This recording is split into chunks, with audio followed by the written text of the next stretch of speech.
Hello and welcome back to another edition of the Osceola's Reeling Them In Recruiting Report. My name is Pat Burnham, and I am joined as always by Charles Fishbein. As we get ready to preview Florida State's June 7th official visit weekend, Florida State scheduled to bring in 9 highly sought-after prospects on the campus on Friday morning and staying through Sunday morning. Fish, what's going on in South Florida, man? Not much, just running around at some camps down here, actually, so just doing that. It's camps everywhere. I was at a Florida State camp yesterday. They had at least 3 offers come out of that camp, mostly underclassmen. We saw about at the big man camp. I didn't go to the sling and shoot or the 7-on-7. I went to the big man camp, and they offered a 2027 kid a 2028. So you don't.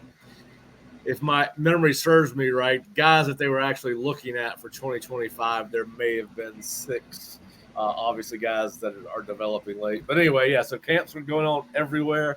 A lot of kids on Florida State's campus yesterday. They will have their elite camp on Sunday, and then they will be back to a big man individual camp on Wednesday of next week. So, and then a quarterback camp on the 17th. But the big news is this weekend, the Fish, is Florida State is getting heavy into the official visit weekend business. They had Onus Konanabani last weekend, and by all accounts, Florida State set the standard.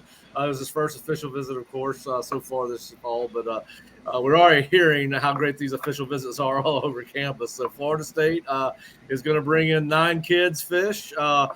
And let's just go down alphabetical order and kind of get your thoughts on them. The first kid we're going to talk about is offensive lineman Max Buchanan. Max has already been on a couple of official visits. Ole Miss, he's been to Ole Miss and I believe UCF already.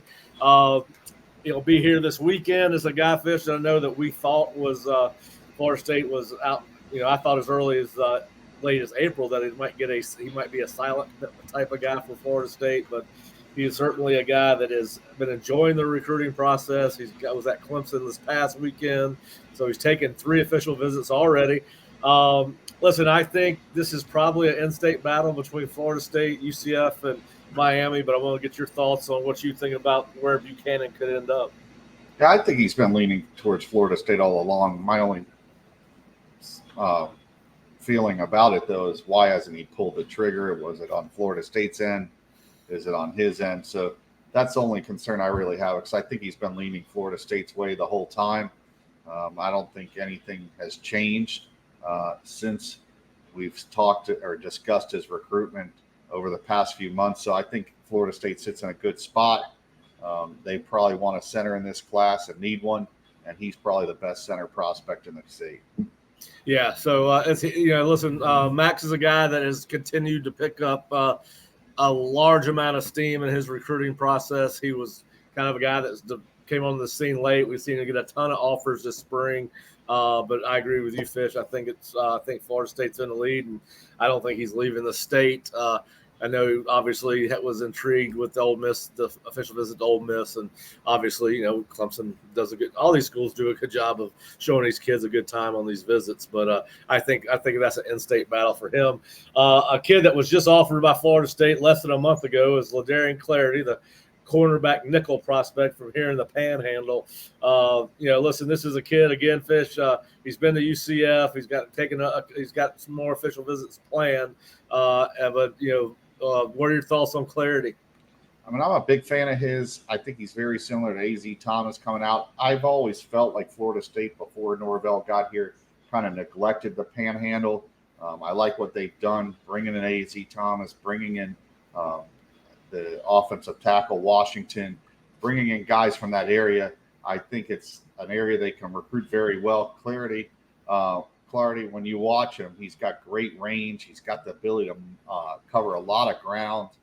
He's got very good hands. You could play him on offense or defense.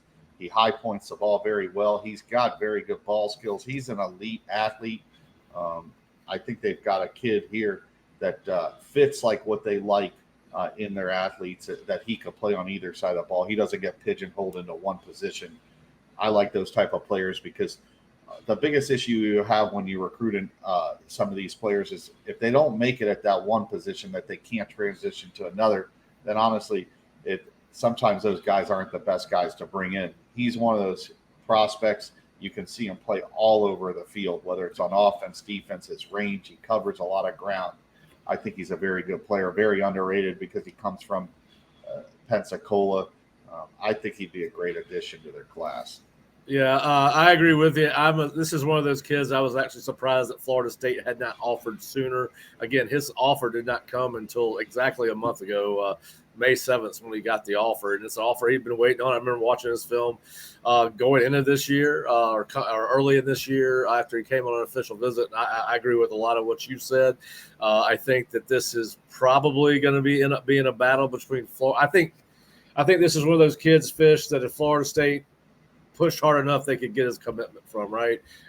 He's got so much. He's getting so much attention from Ole Miss. He's got an official visit scheduled to Illinois. He's already done an official visit to Mississippi State this past weekend. So, and that's where he has that's the program he has the most familiarity with outside of Florida State. He's been to Mississippi State a number of times. So I think this is a Mississippi State, Florida State, UCF battle. Again, I think that this is a kid that if Florida State wanted his commitment this weekend, they could probably get it. We are starting to see, as we've predicted, June and July would be heavy on commitments. We've already seen some big-time guys commit earlier this week, not to Florida State, but obviously to other schools. But I think this is a kid that they could land the commitment of, and I agree with you. He's got a guy that could play multiple positions, even though it looks like Florida State's going to recruit him as a corner or nickel corner. So interesting to see what happens there. Now, a guy that has a lot of intrigue on because we thought Florida State was the prohibitive favorite for quite some time. They certainly, I think all schools outside of Georgia and Alabama have kind of not heavily involved with Zion Grady right now. That doesn't mean they can't circle back, obviously, but you got Zion Grady coming in. Fish, this is a big one for Florida State. He'd be a great bookend defensive end of this class, to go along with the one kid they have committed on the defensive front, Javion Hilson. I missed a question. I'm sorry. Zion Grady. All right. Yeah, Zion, we discussed this a bunch of times. Anytime you could get a big-time defensive end in there, it's always key. They already got Hilson committed. If you could add that bookend defensive end, continue this tradition that Norvell's had the last few years with first-round picks at defensive end. They got two guys on the roster that could probably play in the NFL pretty soon. So this kid would be a big-time addition. They need DNs. You could never have enough of these guys. Anytime you could get a kid that could rush the passer like Grady. I'm a big fan of his. I really like the way he gets off the ball. He pursues on the backside. He has the ability to chase, backs and receivers down from behind. He's an elite athlete at that position, so he'd be a big-time get. Yeah, and I think this is one of those where Florida State is definitely holding their own. I don't think they've necessarily lost ground with them. But listen, he has scheduled a number of official visits, was at Miami last week. And again, you're hardly ever going to have a recruit come out of an official visit and say he had a bad time. So when I say he raved about the visit, he did. And he'll probably rave about his visit to Florida State coming out this weekend. But he had Miami on the 31st. He's got Auburn coming up after Florida State, then Tennessee, then Ohio State, and there seems to be some discrepancy on whether he's going to go to Ohio State or Georgia that particular weekend, at least according to Rivals. I believe he's going to Ohio State for an official visit on that weekend. So, and they got involved a little bit late. I think that Zion is probably a further down the line guy at Georgia based on what I've heard. So, but they could always come back in. So it's going to be very interesting to see how his visit goes. And listen, who knows? They could. I think it's less likely that they get a commitment out of him this weekend as opposed to a Clarity or a Buchanan. Even though I'm not expecting Buchanan to commit this weekend, but nothing would surprise me. Nothing would surprise me. All right, so a guy that was this is interesting, Fish, because this is a guy that we did not have coming initially to Florida State on an official visit at all. And as recently as 7 days ago, Bryce Fitzgerald, from a four-star corner from Miami Columbus High School, had a top five of Florida, Georgia, LSU, Miami, and USC. That was the first week of May. He was supposed to be in at USC this weekend. Instead, he's going to be here at Florida State. You're more familiar with Bryce than I am, certainly, being from down there. What do we need to know about Bryce Fitzgerald? Yeah. Now, Bryce been on the radar since his freshman year. He started as a freshman at Baylin Jesuit High School, transferred to Columbus. He's one of those guys. He's another guy that plays both sides of the football. He's been showing up at camps playing wide receiver, playing DB. Very good ball skills. I think he's a free safety. He has very good range. Probably one of the top 2 or 3 safeties in the state. He'd be a great get. FSU does not have a lot of luck at Columbus High School, so it's interesting that they have a shot at this kid. They got the last guy they got out of Columbus was a little slot receiver. I forgot the kid's name, but it's been a while. They just don't do well at that school, so it's interesting that they're in on Fitzgerald. Let's see how he reacts after this camp. I would love for them to have a legit shot at him, but it'll be interesting to see what happens after this visit. All right. Well, listen, we've gotten through about half the kids. So what we're going to do now is take a break, hear from our sponsors, Aer Lingus, who is sponsoring the bowl game out, or the kickoff classic out there in Dublin, Ireland, Dan Mowry's law firm, and of course, Alumni Hall. We will be back in about 1 minute, and we'll be talking about Osman Cromah, Chase Lofton, Max Redmond, Tony Williams, and another fish a fish that's probably going to get away this afternoon, Rowan Byron, offensive tackle from New Jersey. But we'll be back in 1 minute. At Aviva Stadium in Dublin, the home of the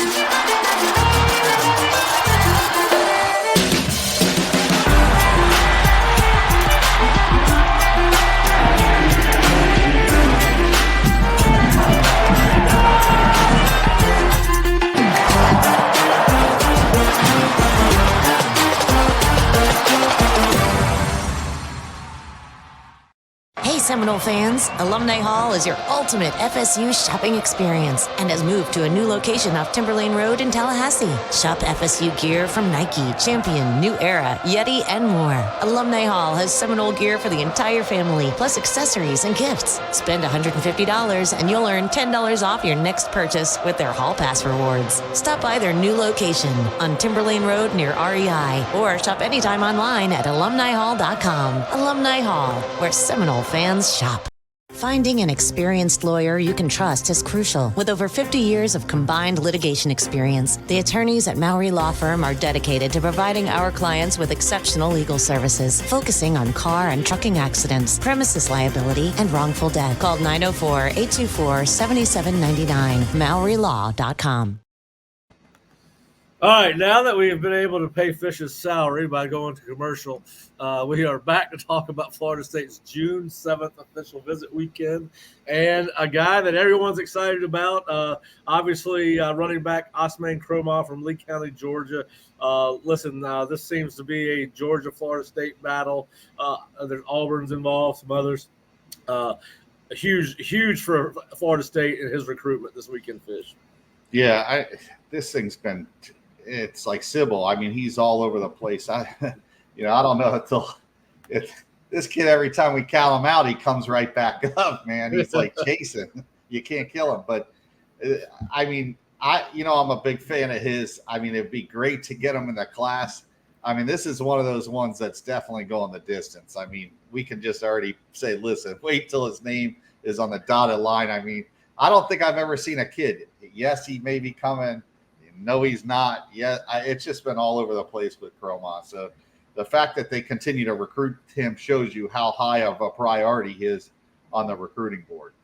Yeah. Listen, and Lord knows they would, if they could get Cromah and Byron Lewis in this class, it would be quite something. And I don't know if one's recruitment will affect what the other does. Will be interesting to see, but it's a good. I think this is a huge weekend for his recruitment with Florida State. And they do a great job on their official visits. I'm sure they will do the same thing with him. Now, he was originally scheduled to come in the Florida State on the 21st. Obviously, that has changed. It looks like now he's going to Georgia that last weekend. He's already been to Auburn. So those are the three schools that are the most heavily involved right now. So this will be a huge weekend. I'm sure that we'll see him schedule. I would almost think that we would see him schedule another official visit somewhere for the 14th. But right now he's scheduled to be in Florida State this weekend, and just huge weekend for Florida State and Croma. Another kid they're bringing in that's second.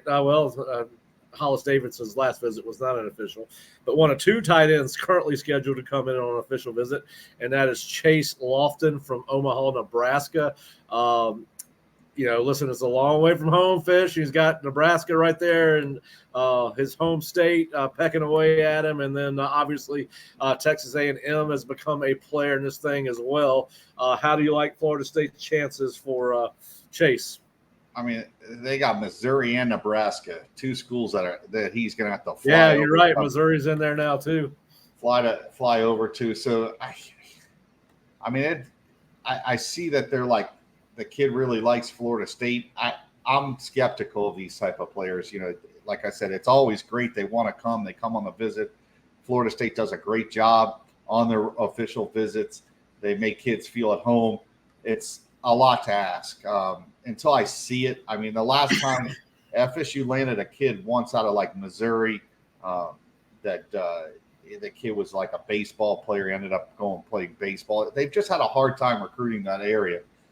I could see why they like him. His film's very good. It's worth the recruitment because they need tight ends. I believe that's one of the rooms they still need to upgrade. He would be a great addition, but I've got to see it to believe it.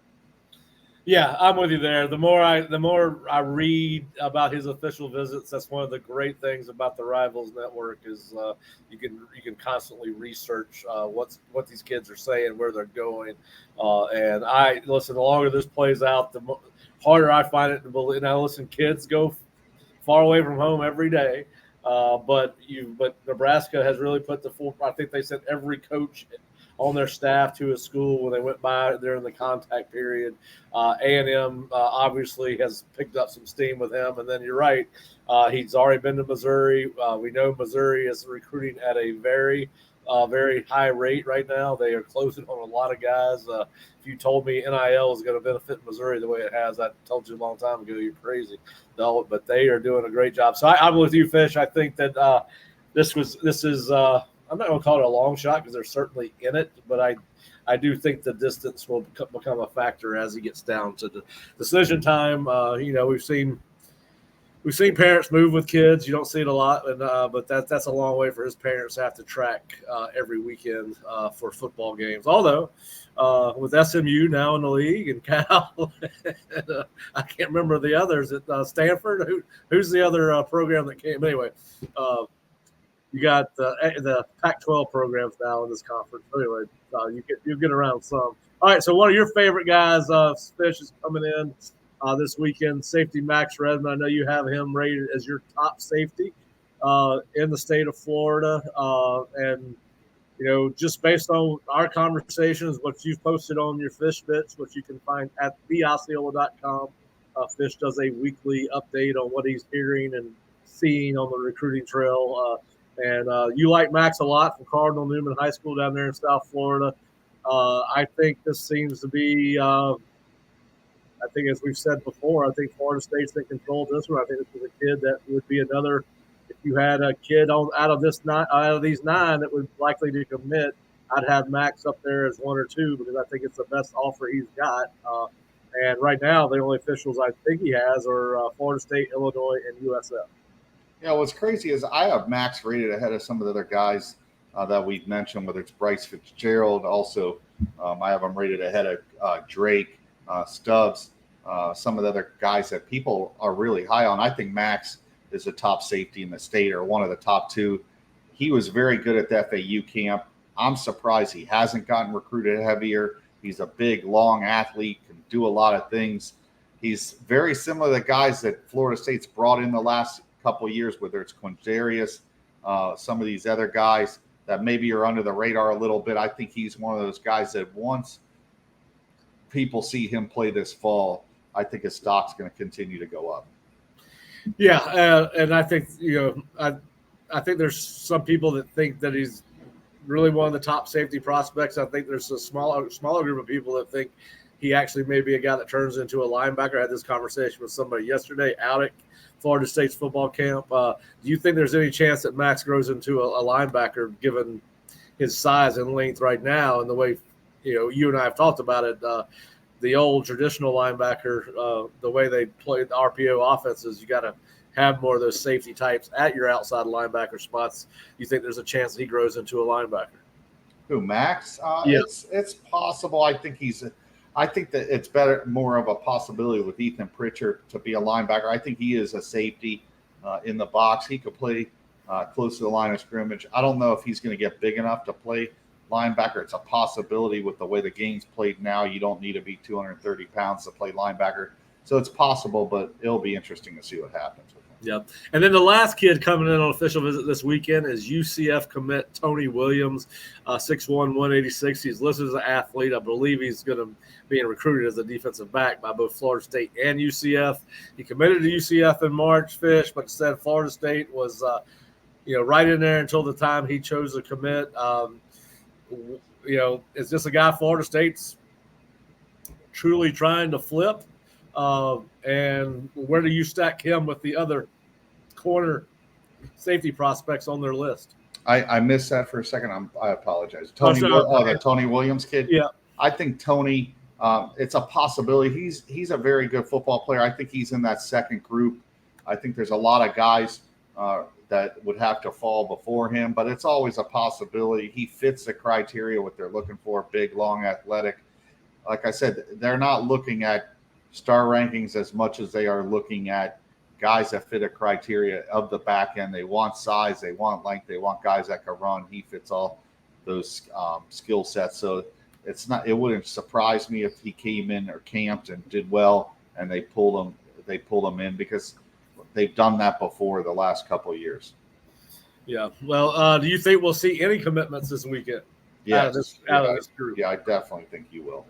And who would you vote as most likely? I mean, if you had to pick one guy, not the guy you want to see commit, but the most likely to commit. Yeah, I think Max Redmond is going to pull the trigger. I think Max UK. It could be a Max weekend, So Mad Maxes. All right. So listen, we do know later today, by the time this show is posted to the Osceola and YouTube and all of those things, wherever you get your podcast.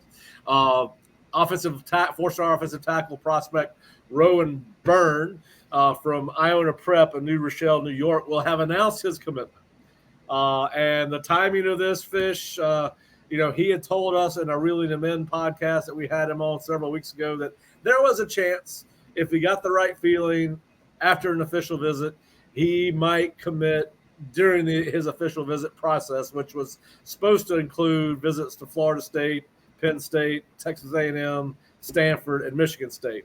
He went to Clemson last weekend, raved about it. One of the things he did not tell us on our podcast was that he had grown up as Clemson being one of his favorite teams. Now, we kind of asked him about being from New York. So obviously he gave us some Florida State centric answers that day. But he was very honest. I mean, I'm not saying that. I mean, but he knew his crowd.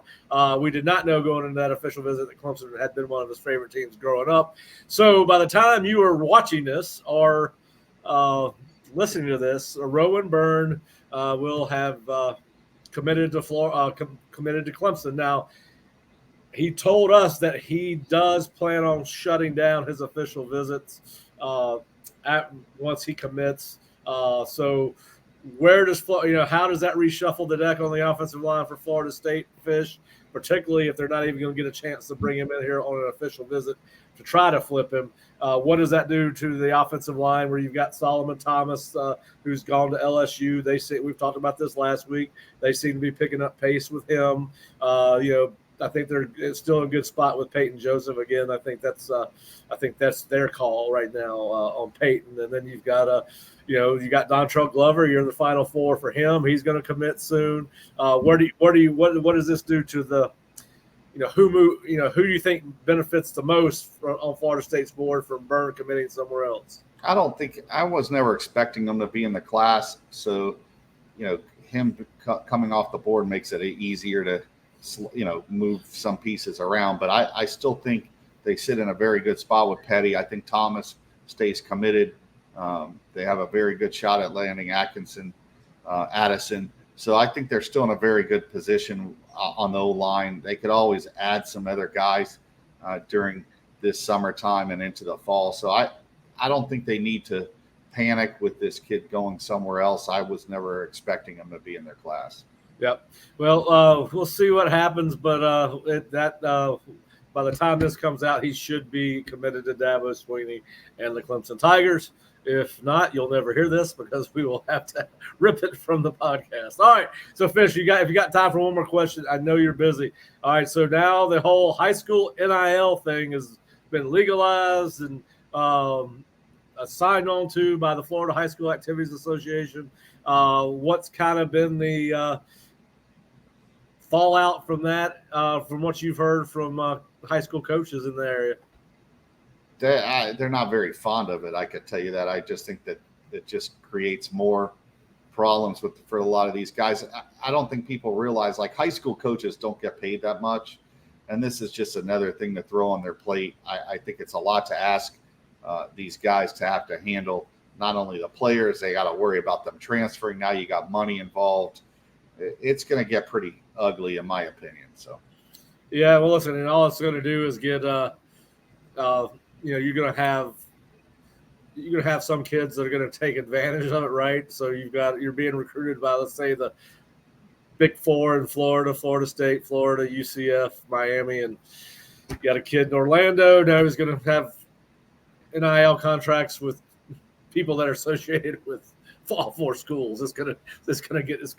The Wild West just continues to get wilder. So it's going to be fascinating to see how this works out in the long run. But yes, all the social media stuff I saw from high school coaches they were very much against it. And again, this is one of those things we're going to learn about as far as its implications. We'll learn as we go, and be interesting to see. Listen, I don't think it's going to impact a ton of kids, right? I mean, you're not going to, it's going to be for the best of the best, right? Like you saw where two kids in Jacksonville signed really, I think $20,000 contracts, and I don't have their names on top of my head. I wish I could tell you, but they signed some contracts with I think it was an airline company, like $20,000. So we'll see what happens there.